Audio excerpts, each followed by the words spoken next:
And welcome back to the show, guys. This is Real Talk Sports with Rico. Today, I'll be your host. Today's show, we are talking about week 9 of the NFL season, which has actually just kicked off if you're looking at this podcast. Very excited to bring the content to you guys. Before we jump into it, I first and foremost want to thank Anchor, which is now Spotify Podcast. I want to go ahead and thank the sponsors out there who put sponsorship on the show and the fans out there who have actually viewed the show from week to week. Today's show, we are just going through week 9, pretty much previewing the games. I'll also be giving you pretty much a live update here on some of the games as well. So as scoring opportunities are occurring, guys, I will make sure that I go ahead and pop over and let you guys know what's happening here around the league. So let's go ahead and jump into the content, guys. So let me throw this up here, and I've got some slides here just to show you guys some of the games that are actually taking place here. And then also, too, I'll be talking a little bit here about the biggest game of the day, which I think is going to be the Dallas Cowboys and the Philadelphia Eagles. So let me go ahead and throw something up here for you guys. And let's start here with the game that actually has went final, and that is the Miami Dolphins versus the Kansas City Chiefs here. Kansas City winning 21-14 in this one. Again, it was kind of I should say, an anemic effort offensively for Kansas City. They struggled. I mean, they put up the 21 points. They get the victory. Mahomes, 20 for 30, 185 yards, 2 touchdowns in this one. Isaiah Pacheco, 16 rushes, 66 yards, 9 yards was his longest carry here. But again, when you look at the receiving numbers, those receiving numbers not very good for the Kansas City Chiefs. Looking at Gray, he had 3 receptions, 34 yards. Sky Moore, 2 receptions, 33 yards. Jerick McKinnon, 2 receptions, 22 yards. You had Valdez Scantley, 2 receptions, 22 yards. Tony, 1 reception, 18 yards. Rashee Rice, who got into the end zone today, 2 receptions, 17 yards. And Travis Kelce, only 3 receptions, 14 yards. And I think that when you hear those numbers, you see that if Travis Kelce is not eating up a lot of those yards, the question is, where does Patrick Mahomes go? And I think that what you're seeing here is that offense just hasn't been quite right. I think that they're starting to see that they probably should have invested in going out and getting another wide receiver threat outside of Travis Kelce. And I feel like, Kansas City is struggling. They are getting wins, and it's really put a lot of pressure on their defense here, which we're getting ready to talk about. And defensively, Kansas City's defense was very good. You see the 14-point score here from Miami, but Miami didn't even get that score until late into the third quarter when they were actually on the board because they were getting blown out for the most part. Tyreek Hill had a fumble. It was a screen pass. It was returned on a lateral from Kansas City. So Kansas City defense creating offense for them. They were able to take that in for a touchdown. Tyreek Hill really put the lid on top of this offense today. 8 receptions, 62 yards for him. Jalen Waddle exited the game with an injury. 3 receptions, 42 yards. Jeff Wilson Jr., who came over from San Francisco, 3 receptions, 32 yards. And Cedric Wilson Jr. coming over from the Cowboys, 1 reception, 31 yards, and a touchdown for him. But more importantly, Tua really didn't get a chance to go down the field. He only had 193 yards in this one. Didn't throw an INT, but he was pressured throughout the day. Only had the 1 touchdown. And again, anytime that Miami has been in a situation where they really needed to step up, they just have not been able to step up, really. And that has been really the issue for Miami. They play well in the games where they're not expected to win, but the games where it really, really matters and counts, whether it's the Bills, whether it's the Kansas City Chiefs, some of these marquee games that they have to win, they're not winning them. This is why I'm not really necessarily sold on the Miami Dolphins here. But that game is final. That took place here earlier in Frankfurt, I believe. So that's why that game took place early, as that was out of the country here. So next up, the next game of the day, that we want to talk about is the Minnesota Vikings here versus the Atlanta Falcons. And so Minnesota right now, they're actually on defense here as Atlanta is driving the football down the field here. An incomplete pass right there, as it looks like Atlanta is down to about the 40-yard line at this point in time. And just a little bit of an update, too, as well. It looks like that Tampa Bay is getting ready to score as well, as they're at the 25, just an incomplete pass right there. Rams and Green Bay. Green Bay just made a critical stop here in the first quarter at about midfield. So Green Bay looks like they're about to get the football back. And going back to the Texans and Buccaneers, we are at the 20-yard line right now. And it looks like the Bucs are driving here. And here is the snap from Mayfield, dropping back to throw, looking. He's on the run. He scans, he fires, and he has got a man here over to about the 15-yard line, as that is a reception. Looks like by Godwin here as he's pushed out. So looks like the Bucs are on the move, guys. So going back to it, I know I'm all over the place right now as I'm going through a little bit of red zone as well as we talk here. But this next game, you're looking at a team that I think clearly should get the win here today. I like the Falcons in this one. You're looking at the Vikings because the Vikings essentially lost Kirk Cousins to a bad Achilles injury. I like the fact here that Atlanta has gone with Tyler Heinicke. Tyler Heinicke, a former Washington Commander. He is a guy that I think Washington was able to move on from because Sam Howell and the progression here. But Tyler Heinicke did win some football games. He usually comes up big, especially when he's coming off the bench. I expect for him to go ahead, really be an energizer bunny to Atlanta. I think he's going to stick it to Atlanta. I think Bijan Robinson's going to get a lot of opportunities in this one, either being the carries or also to receiving. I feel like Tyler Heinicke has done well as far as throwing the football around the field to running backs. If you look at the opportunities that he gave a lot of the Washington Commander running backs, whether it was Gibson or Brian Robinson when he was there. So right now, again, Atlanta was on the move here. I will update this game, but I like Atlanta in this one. I just don't think that Minnesota is going to have enough, especially now that they do not have Kirk Cousins here. And it looks like we have a touchdown on the board for the Chicago Bears. That is Cole Kmet scoring against the Saints here. A beautifully thrown football against Tyrann Mathieu there. That was a nice throw ball here to the end zone for 6. And remember, the Bears are without Justin Fields yet again. And it was a beautifully thrown ball, guys. So right now, the Bears up on top of the Saints 7-0. So let's go into our next football game here as we continue on to week number 9. We have the Cardinals versus the Browns here. And at this point in time, I like the Browns in this one. I think that the Browns are a little bit more put together here than the Cardinals. I think you're running into the same situation, much like what is going on with Minnesota. There's a lot of guys here that are injured. They're really in a flux from the quarterback situation. And I think the real issue here is Kyler Murray ready to go? Is he not? You have traded away Joshua Dobbs here, and they're going with a rookie quarterback. So I'm really questionable about Arizona. They're going with Clayton Tune, the rookie. He is 2 for 3, right now, as far as completions to attempts with 12 yards. He's got a 74.3 rating. And it looks like that Arizona at this point in time has the football.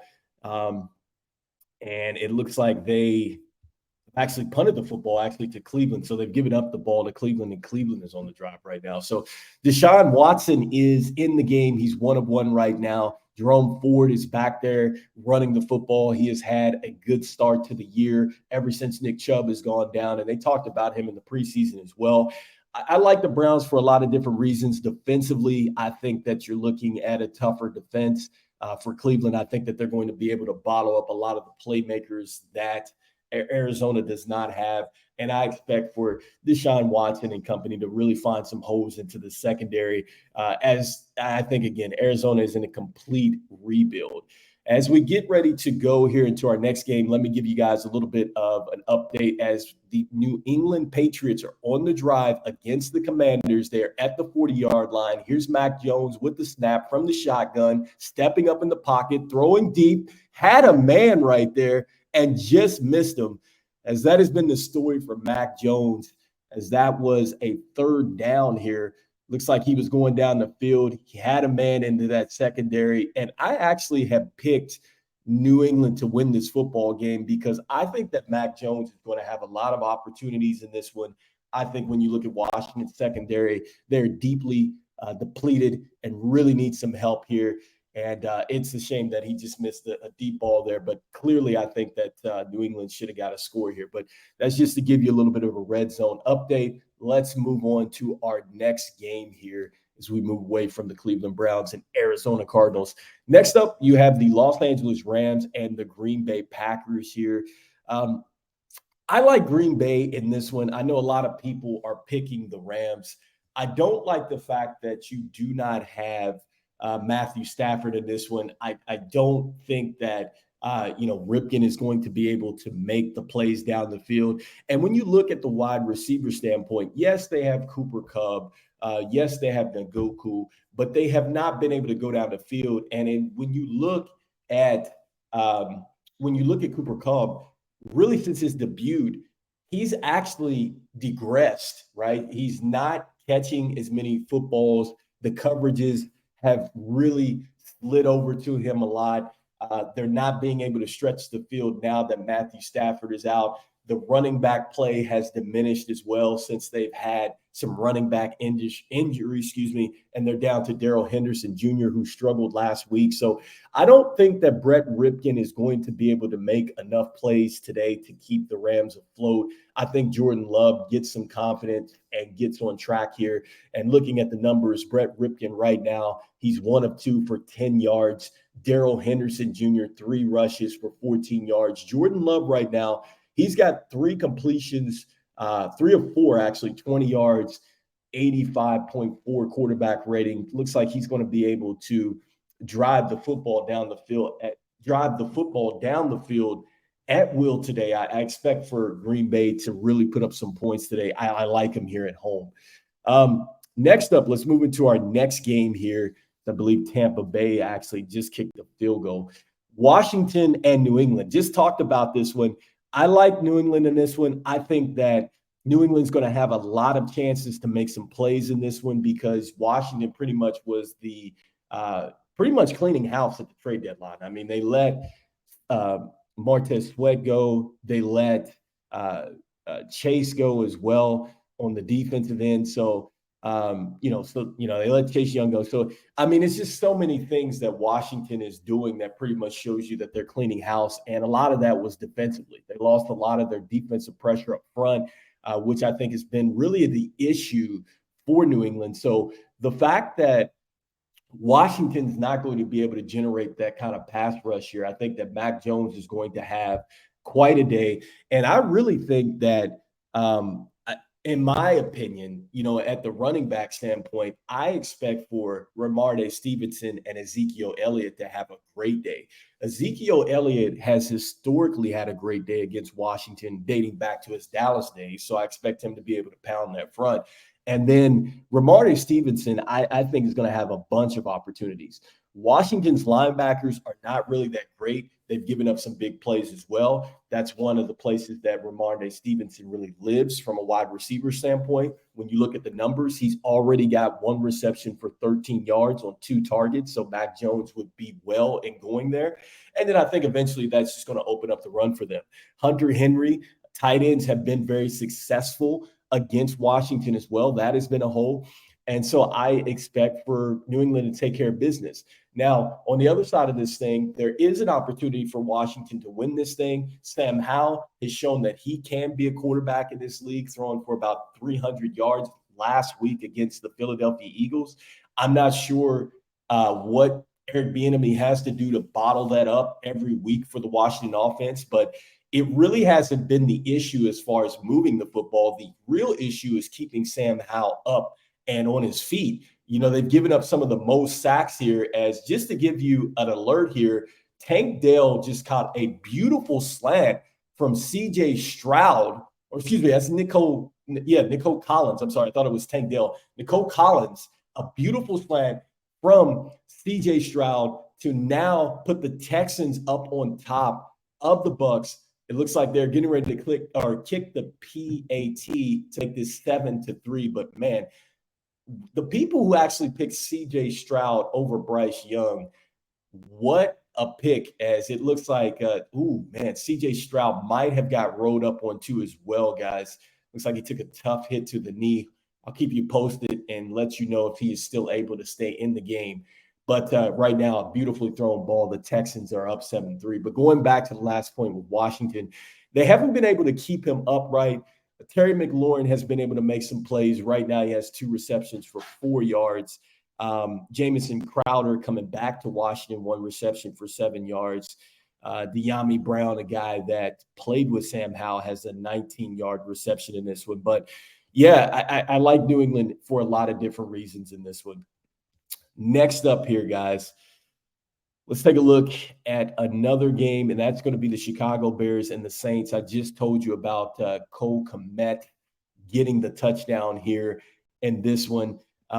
There's no Justin Fields, and right now the question is the quarterback that is under center, Tyson Bagent, is he better than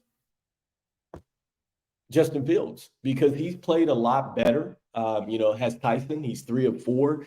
Young kid coming out of West Virginia. He's got 1 touchdown. He's showing that he can throw the football down the field. He's showing that he also can run the football as well. He's got 2 rushes for 25 yards. I think he's been an excellent complement to Deontay Foreman.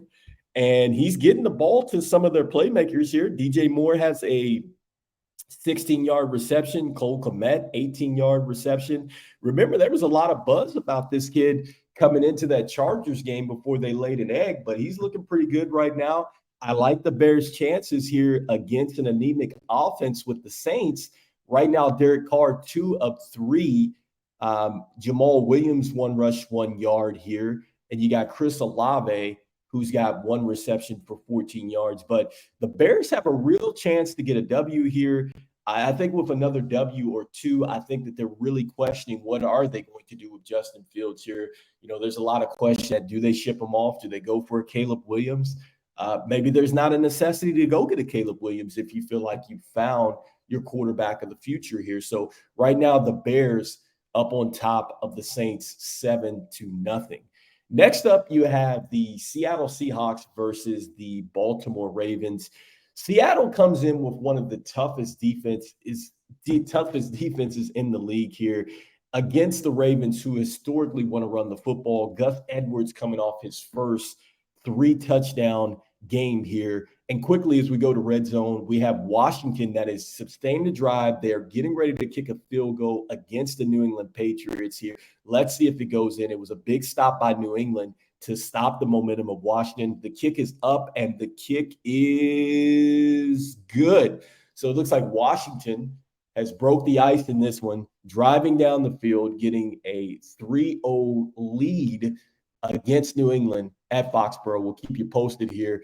And look, going back to the Chicago Bears, I just talked about that huge run here from Tyson as he is taking it down into Saints territory. They are already up 7-0.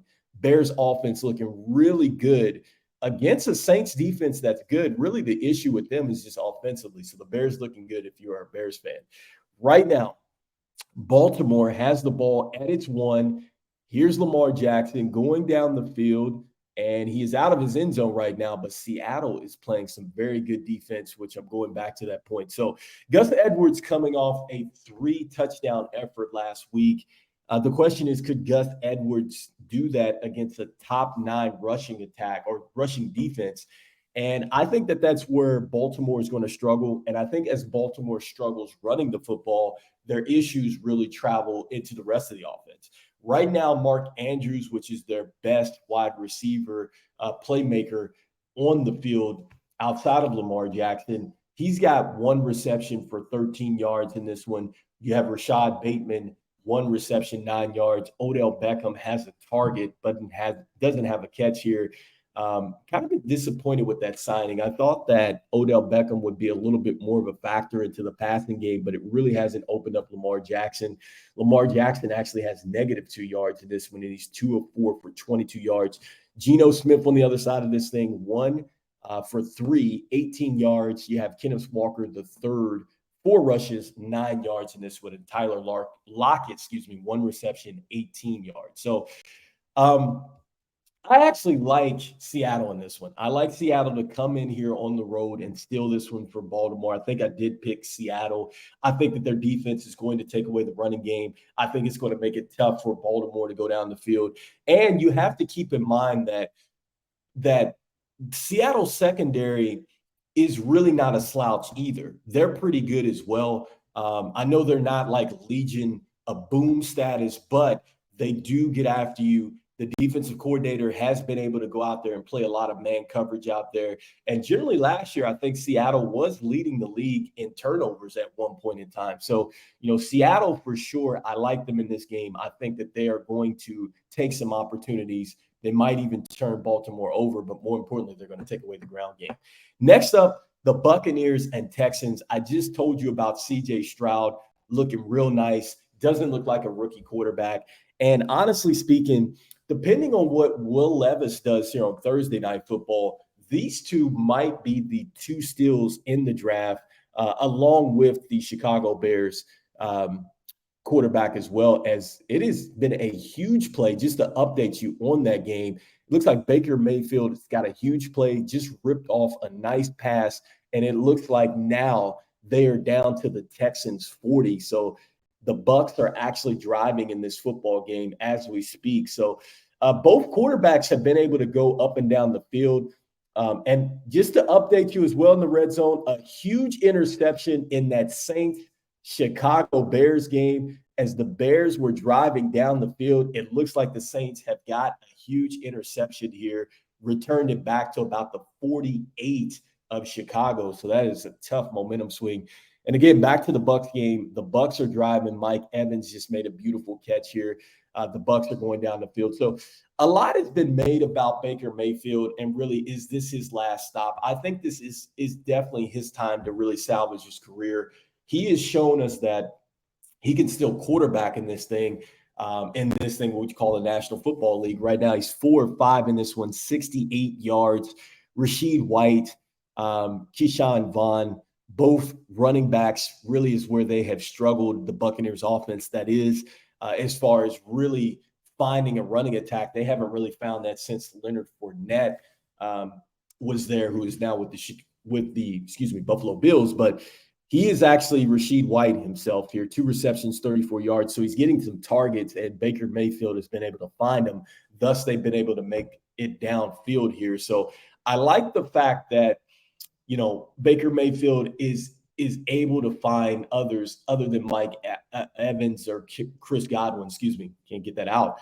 But I like that fact with the Bucs that they're able to spread the football around. I think that a lot of people thought that the Bucs were going to have trouble, scoring points or driving the football, which is one of the last things that I think really you saw happen to Tom Brady later in his Buccaneers career. They weren't able to drive the football down the field. They weren't able to score points. This Bucs team is able to do so. They just don't have a running game that they can sit on. So when Baker Mayfield struggles, they really struggle because they don't have anything else aside from him. But we'll see what happens in today's game. C.J. Stroud throwing the football around the yard right now, 5 of 7, 65 yards and a touchdown. We'll see if he comes back. Devin Singletary looks like he's starting here. I believe their main running back was actually out due to an injury. So I'm curious to see who's going to win this one. Right now, I want to go with C.J. Stroud and the Texans. I liked them last week against Carolina. I think that they gave one away. I think that the Texans find a way to get this one, even though the Bucs need this one. They're 3-4, third in the NFC South. You have Houston at 3-4, hanging tough in that AFC South, as they are actually second in that division. Move on to our next game here. I'll give you guys a little bit more red zone alerts, as it looks like we have the Vikings, who are now down to about the 10-yard line. They are currently driving, as it looks like it was an incomplete pass. I will keep you updated here as the Vikings driving down on Atlanta. So we got the Indianapolis Colts versus the Carolina Panthers, the next game up. And so the musical chairs comes to mind when I look at the Indianapolis Colts, and it starts with their running back play. The question with me is, who is it? Is it Jonathan Taylor? Is it Zach Moss? It looks like their coach here is going with the hot hand for the most part. But they've gotten some brilliant play from Gardner Minshew, who has 7 touchdowns, but he does have 5 INTs on the year. He's thrown for 1,400 yards in this one. This is a tough AFC matchup between these two teams, or AFC NFC matchup, excuse me, two teams that actually play a little bit more slower pace. The question for me is who's going to be the running back? Are they going to have some opportunities here? And then the really key for me is going to be Josh Downs. I know not a lot of people are not talking about Josh Downs, but quietly, I think that he has been the best wide receiver for the Colts. He has 473 yards, 2 touchdowns at this point. He's averaging about 59 yards a game. And he's going against a stingy secondary with the Carolina Panthers. I feel like if he's able to win his matchup today, I like the Colts in this one. I really do. I think that Bryce Young is still trying to figure it out. I think that, at 1-6, I think that they got one last week against the Texans. I'm not sure that they're going to get one against the Colts here. They're a little bit more disciplined in this one.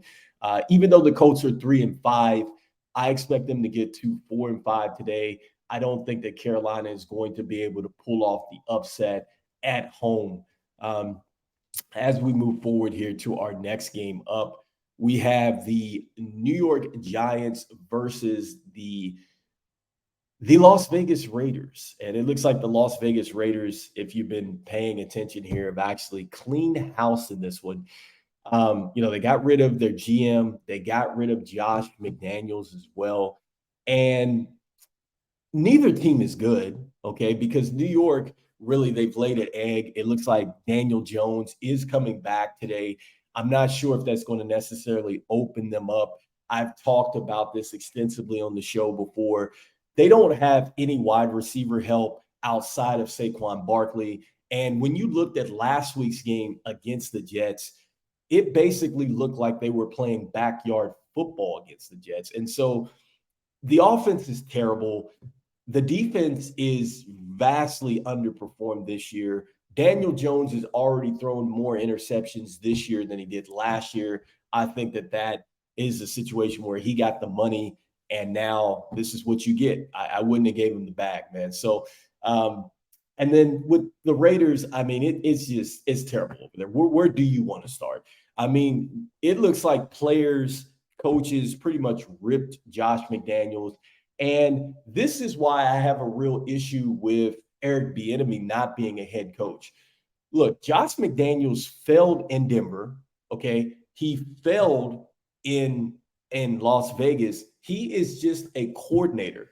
Give people like Eric Bieniemy chances. Look at what Coach Ryan has done over here with Houston, okay, with a young quarterback coming over from San Francisco. You have got to give these coordinators chances at head coaching jobs. I think that this would have been a perfect situation for Eric Bieniemy, especially since you have Devontae Adams over there, which is one of the best wide receivers. I'm sure he probably could have made it work with Garoppolo, perhaps.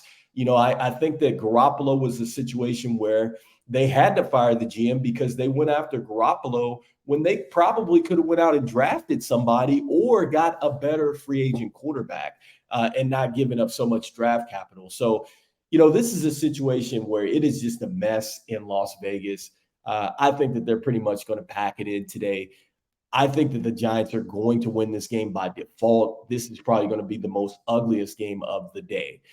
Next up, we have the Dallas Cowboys and we have the Philadelphia Eagles, in which I think is going to be the game of the day. If you remember in the preview show, I felt like this is where the division is going to come to. I think it's going to be between Dallas and Philly. Obviously, the Giants are terrible. I feel like with Washington, they're an exciting team, but they are not quite where they need to be on either side of the ball. So you're going to see games like they had against the Philadelphia Eagles. And much like a lot of the games, it's going to come down to the last moments. They're going to be able to pull some stuff off. But do I think that Washington is going to secure a wild card spot? Not at all. And I don't think that they're going to be at the top of the division. I think that this is a preview really of the top of the division between the Eagles and the Cowboys. And initially, my thoughts are that the Eagles are actually head and shoulders above the Eagles. As I just want to give you guys a little bit of a red zone update here. It looks like Cade Orton has just scored for the Tampa Bay Buccaneers here as they're now back up on top 9-3. They're getting ready to kick a PTA, a PAT. I keep saying PTA, a PAT. And it looks like that. Yes, they are getting ready to kick that to make it 10-7. A nice thrown ball here for Baker Mayfield. But going back to the Eagles and the Cowboys, I just think that you're looking at, a team where the Eagles have it more put together. They're not up and down like the Cowboys are from week to week. It wouldn't shock me if the Cowboys came out here, looked really good, and then next week they look terrible. You're not going to see that consistency with the Eagles. But I think the Eagles are going to play lights out. And I want to just put this point out there as well, too. A lot of people are saying that Jalen Hurts is not himself, and he's probably a little banged up. I mean, going into week 9, I think he did have a little bit of a knee injury or something like that. Nobody's necessarily healthy at this point in time. But I think that what you're looking at with Jalen Hurts is that the offense around him has gotten a lot better. I said this in the offseason. Like, they have DeAndre Swift coming over at running back, who I think is probably one of the best running backs that they've had in Philadelphia. That's more so like a bell cow running back than they've had in a long time. This is the second year with A.J. Brown. That's looked special. Look at the one-handed catches and things like that he had last week against Washington. He still has a Heisman Trophy winner in Devontae Smith. I think he was Heisman, or at least he was top in the class at the wide receiver position out of Alabama, and Devontae Smith, right? He still has Dallas Gobert. And then if you're looking at the screen here, courtesy of the Madden, 2024 gameplay, you are actually seeing the defense has even gotten better around Jalen Hurts. So he doesn't have to necessarily run the football like he had to before, right? So you're seeing probably a digress in that, but you're seeing that from a passer, he's become a lot more efficient. Because of that, look at what they were able to do against the Chargers. They were able to play keep away.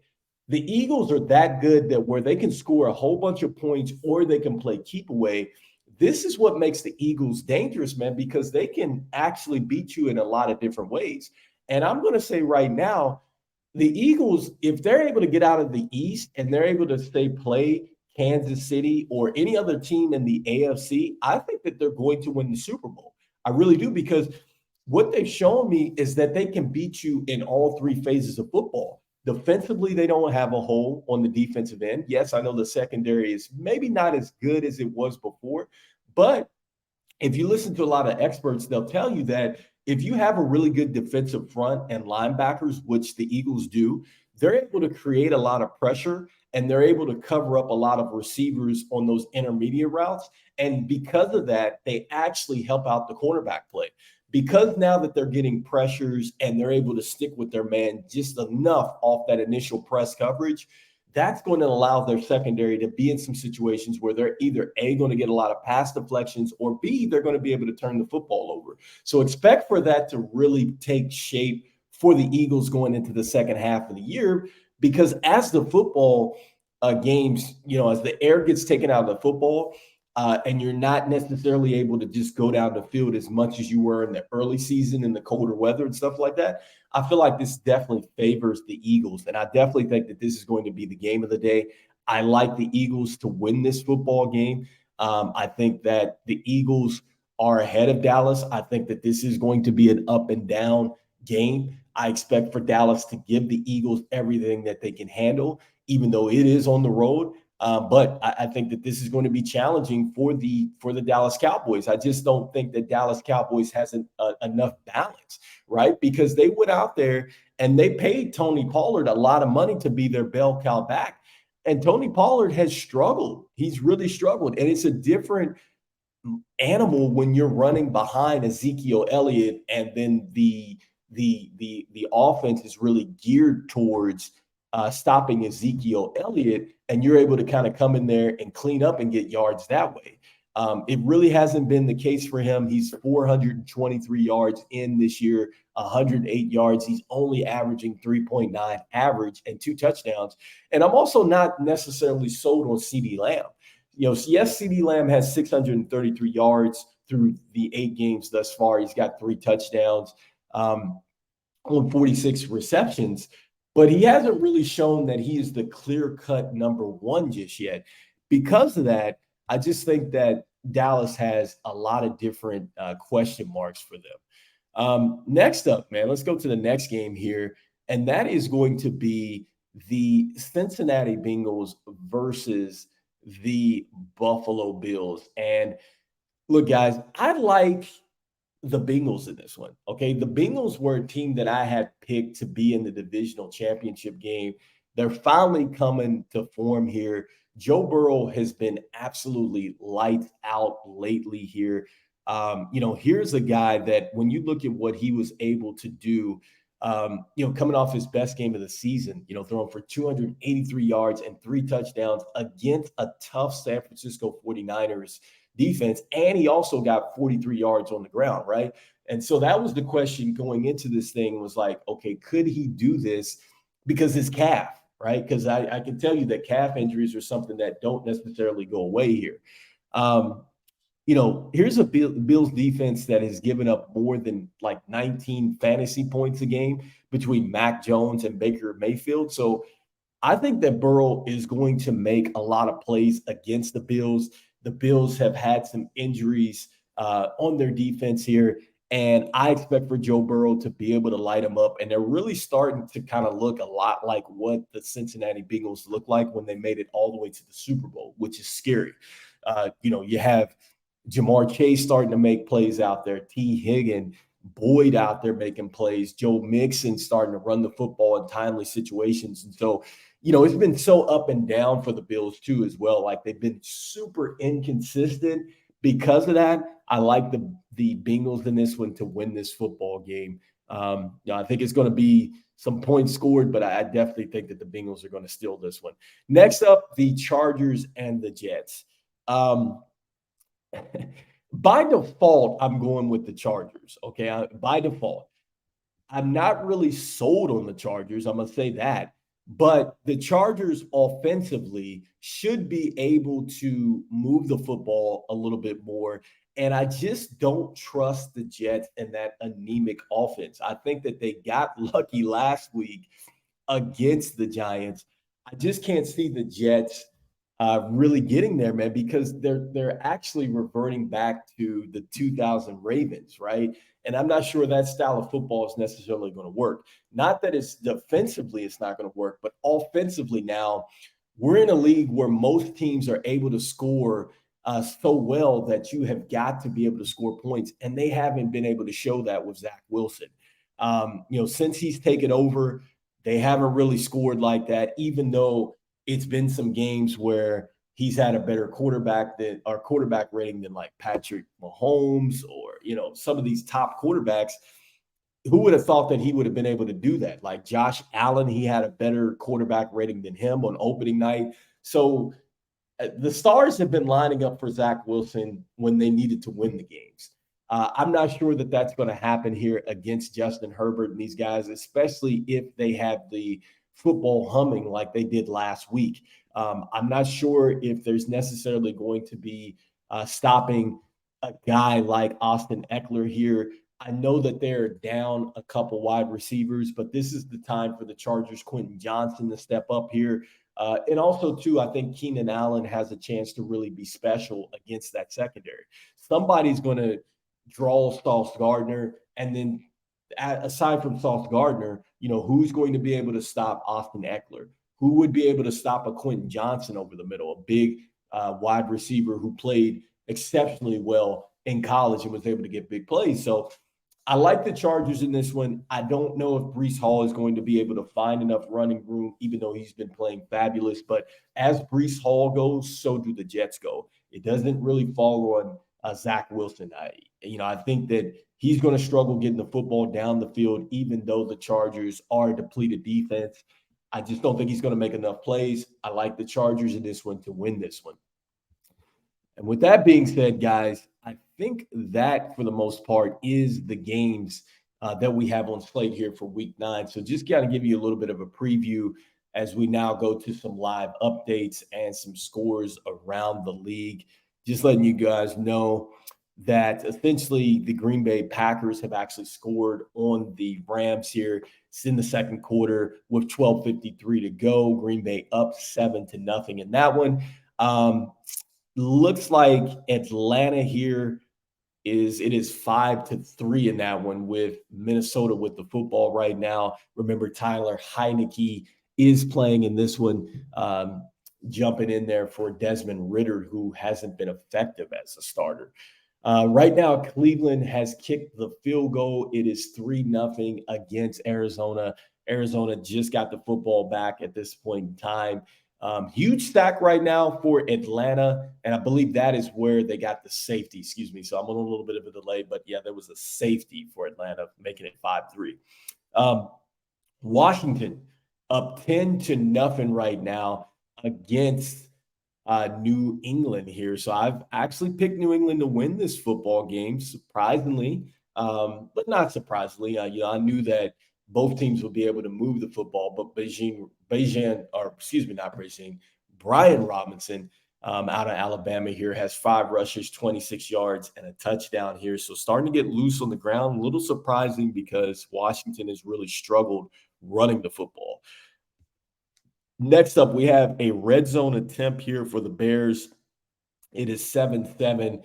You had Chris Olave, who got a touchdown pass here while I was talking about some of these weak games here. He actually had got a touchdown from Derek Carr to make it 7-0. It looks like the Bears right now, they are sitting here on the New Orleans 11 on a 3rd and 2, a timeout taken here, as it looks like that also going back to New England, it looks like they have maybe just turned the football over, I believe. So it looks like Washington about to get the football back. So we'll see what happens here with the Chicago Bears as they are getting ready to drive here, looking really good here with their new quarterback under center, with Justin Fields still out with a thumb injury. Next up, you have Baltimore here. They're up in this one 7-0. Points going to be hard to come by in this one. I think this is going to be a real defensive slugfest in this one. Right now, Gus Edwards does have a touchdown. I picked him up in fantasy football. Didn't know if he was going to get 3 touchdowns like he did last week against Arizona, but hey, if you put him on the goal line, for sure Gus Edwards can get there. Looks like Baltimore's been able to sustain enough of a drive to get him in position here, but this game is far from over. I think that this is going to be a tough defensive game, and it is going to come down to the last moments here. Next up, we have, again, we going back to that Buccaneers and Houston Texans game. I think I last left off here, guys, where Baker Mayfield had actually just got a score. It's still right there at 10-7.